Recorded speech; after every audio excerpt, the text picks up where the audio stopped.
दोस्तों, स्वागत है आप सभी का। आप जुड़ चुके हैं टॉप न्यूज हिंदी में। अगर आप हमारे चैनल पे नए हैं तो प्लीज हमारे चैनल को लाइक, शेयर और सब्सक्राइब कर दीजिए।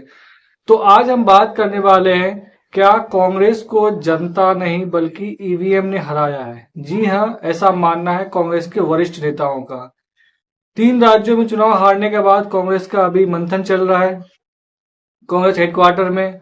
उसमें सभी वरिष्ठ नेताओं ने एक ही सुर में कांग्रेस हाईकमान को बताया है कि दरअसल इस बार चुनाव में काफी ज्यादा धांधली की गई है और जो ईवीएम मशीन है उसको टेम्परिंग की गई है या फिर उसको चेंज किया गया। दरअसल जब से चुनाव रिजल्ट आया है 5 राज्यों में, उसमें कांग्रेस को 4 राज्यों में हार का सामना करना पड़ा है और एक राज्यों में उसे जीत मिली है, तेलंगाना में।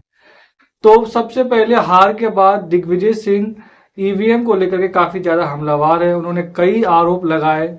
सबसे पहली बार उन्होंने ट्विटर एक्स पर डाला था कि जब पोस्टल बैलेट की गिनती हो रही थी तो कांग्रेस पार्टी के 199 सीटों पर उम्मीदवार आगे चल रहे थे, लेकिन जैसे ही ईवीएम खुली तो बीजेपी जो कैंडिडेट है उनका पिटारा खुल गया, उसका किस्मत खुल गया और लगातार कांग्रेस पार्टी के जो कैंडिडेट है वो पिछड़ता गया और हालात ये हुआ कि बीजेपी 150 से ज्यादा सीटें जीत गई और कांग्रेस जो है वो 66 सीटों पर जाकर निपट गई।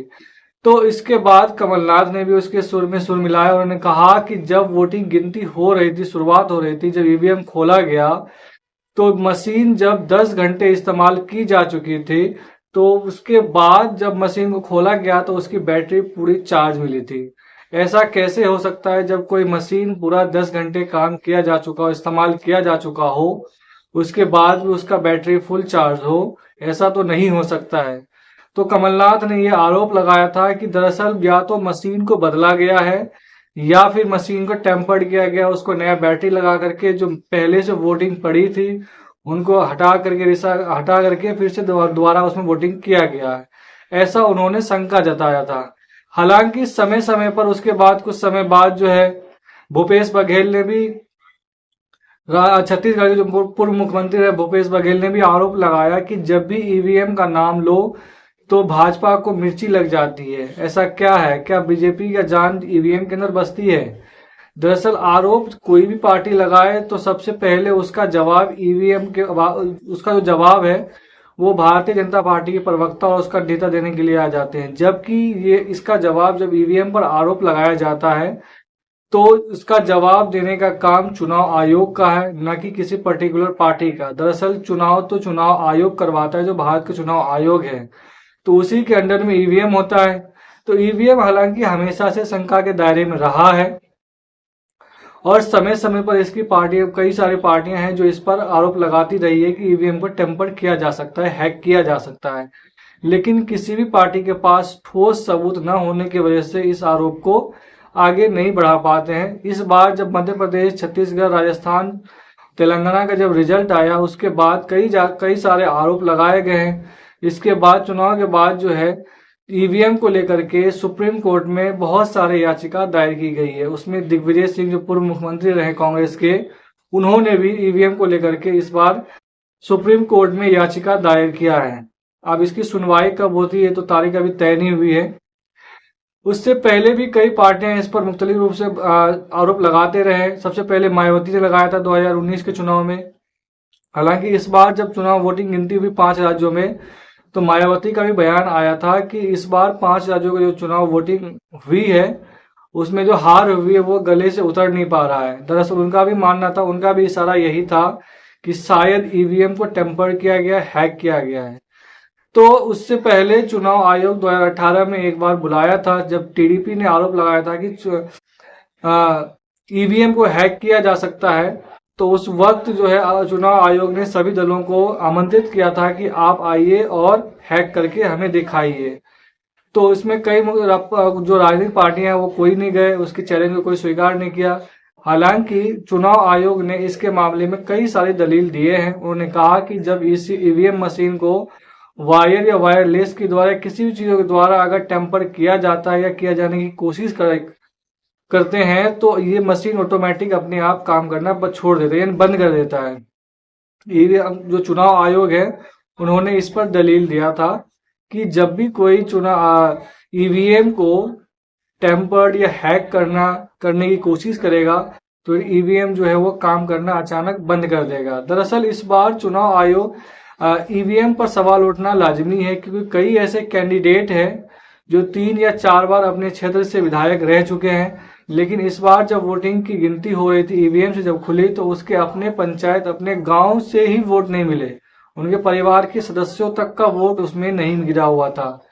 तो शक तो जाहिर करना जरूरी से बात है। कोई भी कैंडिडेट चाहेगा कि उसके परिवार का लोग तो खैर उसको वोट देंगे ही, लेकिन जब उसके पारिवारिक वोट भी ना पड़े तो इस पर शक करना जायज सी बात है। लेकिन इस पर अब ये शक और शंका ईवीएम के ऊपर राजनीतिक पार्टियों का कितना जायज है, ये उनके पास कितना सबूत है, ये उसको चैलेंज करना पड़ेगा, दिखाना पड़ेगा जनता को, तभी जाकर के ईवीएम को लेकर कुछ सवाल पैदा किया जा सकता है।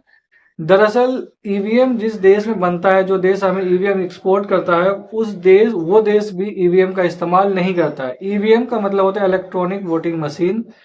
अमेरिका और जापान के द्वारा हमारे देश में एक्सपोर्ट किया जाता है ईवीएम। अमेरिका भी लोकतांत्रिक कंट्री है और जापान भी लोकतांत्रिक कंट्री है। जो देश ईवीएम को तैयार करता है, बनाता है, मैन्युफैक्चर करता है, वो देश खुद इस्तेमाल क्यों नहीं करता है? ये भी एक क्वेश्चन है, प्रश्न चिन्ह है कि आखिर अमेरिका इतना विकसित कंट्री है तो फिर वो क्यों नहीं इस्तेमाल करते ईवीएम मशीन का? वो पोस्टल बैलेट से क्यों गिनती करवाते, वोटिंग करवाते हैं? जापान भी ऐसा ही है, वहां पर भी जो है पोस्टल बैलेट से ही वोटिंग होती है और गिनती। पोस्टल बैलेट और ईवीएम में फर्क ये है कि पोस्टल बैलेट को गिनती करने में समय लग जाता है और ईवीएम से जल्दी गिनती हो जाती है, एक दिन में पूरी हो जाती है। जो फैसला होता है वो एक दिन में ही हो जाता है और पोस्टल बैलेट को से गिनती में 3 से 4 दिन या हफ्तों भर लग जाते हैं। इस वजह से राजनीतिक पार्टियां भारत के अंदर इसका विरोध करती रही है, लेकिन अब समय आ गया है कि ईवीएम को हटा करके पोस्टल बैलेट पे वोटिंग करवाना चाहिए। जितनी भी राजनीतिक पार्टियां हैं, विपक्षी पार्टियां हैं, अगर वो इस पे शक करता है तो सरकार का काम है या चुनाव आयोग का काम है कि उसे या तो प्रूफ करके दिखाए कि इसे हैक नहीं किया जा सकता है, टेम्पर्ड नहीं किया जा सकता है, या फिर पोस्टल बैलेट से करवाना चाहिए जिसपे सभी पार्टी रजामंद हो, यानी तैयार हो। जब विकसित देश जो जैसे अमेरिका हो गया, जापान हो गया, पाकिस्तान हो गया, जितने भी सारे कंट्री है, सभी देशों में, टर्की हो गया, जितने सारे देश हैं, सभी देशों में ईवीएम का इस्तेमाल करना बैंड है। लेकिन इंडिया एक ऐसा देश है जहां पर ईवीएम का इस्तेमाल हो रहा है। हालांकि कांग्रेस के वरिष्ठ नेता दिग्विजय सिंह का मानना है कि जिस मशीन में चिप लगा हुआ हो उस मशीन को टेम्पर करना आसान है, यानी उसको हैक किया जा सकता है, ऐसा उनका मानना है। बहुत साल पहले टीडीपी एक नेता हुआ करते थे, उन्होंने तेलुगु टीवी पर उन्होंने ईवीएम जो महाराष्ट्र से ईवीएम को चोरी करके, जो उस समय महाराष्ट्र का असेंबली इलेक्शन हुआ था उसका इस्तेमाल किया, उसका उठा करके उन्होंने लाइव तेलुगु चैनलों पर लाइव किया था और उन्होंने हैक करके दिखाया था कि ईवीएम को कैसे हैक किया जा सकता है। जब 2018 में ईवीएम को हैक करने के लिए चुनाव आयोग ने जब सभी दल को आमंत्रित किया था तो उसमें टीडीपी ने उस नेता का नाम दिया था जिन्होंने पहले ही ईवीएम को हैक किया था। तो इस पर चुनाव आयोग ने आपत्ति जताते हुए उन्हें खारिज कर दिया था कि ये ईवीएम के हैक करने के लिए नहीं आ सकता है, किसी और को ले आइए, लेकिन इसको हम नहीं करने दे सकते हैं, क्योंकि इनके ऊपर ईवीएम चोरी करने का आरोप लगा हुआ था। इस वजह से उन्होंने, हालांकि वो ईवीएम को हैक कर चुके हैं, उन्हें दिखा चुके हैं। इसको लेकर के मैं एक पूरा वीडियो बनाने वाला हूँ कि कैसे इन्होंने ईवीएम को हैक किया था। ईवीएम को किया जा सकता है। जिस मशीन में चिप होता है उस मशीन को टेम्पर्ड किया जाना आसान काम है। जो टेक्नोलॉजी जानते हैं, जो अच्छी तरीके से हैकिंग जानते हैं, वो इस चीजों को आराम से कर सकते हैं। इसीलिए राजनीतिक पार्टियां समय समय पर इस पर जो है वो शक जताते रहे, लेकिन उनके पास फुल प्रूफ प्लान न होने की वजह से वो चुनाव आयोग के पास नहीं जाते। हालांकि वो हमेशा डिमांड करते हैं कि ईवीएम की जगह पोस्टल बैलेट से चुनाव करवाया जाए, लेकिन चुनाव आयोग इसे सिरे से खारिज कर देती है। चुनाव आयोग को इस मामले पर स्पष्टीकरण देना चाहिए और जो स्पोक पर्सन है उसको भी स्पष्टीकरण देना चाहिए। हालांकि इस बार ईवीएम को लेकर के कई चिंताएं जाहिर की गई है, कई सारे पिटीशन दायर किया गया सुप्रीम कोर्ट के अंदर। अब देखते हैं इस पर क्या सुनवाई होती है, क्या इस पर कार्रवाई होती है। जो विपक्षी पार्टी है उनके शक को दूर किया जाता है या नहीं किया जाता है। ईवीएम से वोट होना चाहिए या नहीं, ईवीएम से वोटिंग होना चाहिए या नहीं होना चाहिए, इस पर आप क्या सोचते हैं? अगर आप मानते हैं कि ईवीएम से वोटिंग होना चाहिए तो आप हमें कमेंट बता सकते हैं। अगर ईवीएम से वोटिंग नहीं पोस्टल बैलेट से होना चाहिए तो उस पर भी आप हमें कमेंट करके बता सकते हैं। अगर आप हमारे चैनल पर नए हैं तो प्लीज हमारे चैनल को लाइक शेयर और सब्सक्राइब कर दें। धन्यवाद।